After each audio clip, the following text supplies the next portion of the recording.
In this video tutorial, I'm going to share it to you on how I can fix the Dnsapi.dll missing on your Windows 11. So let's get started.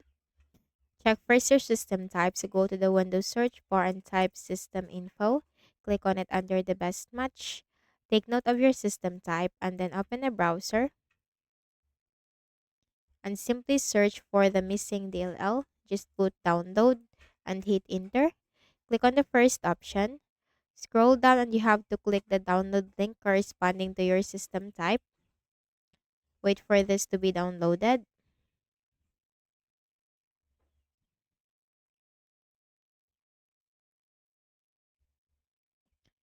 Now once downloaded, you have to click on the folder icon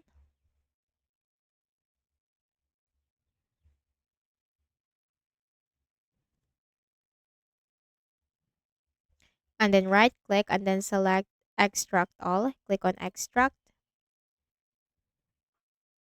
Copy the DLL file, right click and then select copy. Go to this PC on the left pane, double click on the Windows C drive. Scroll down to the Windows folder and double click. Locate the System32 folder. So if you're a 64-bit Windows, go to System32. If you're a 32-bit, go to SYS Wow 64. Right-click and then select Paste. Click on Replace the file in the destination.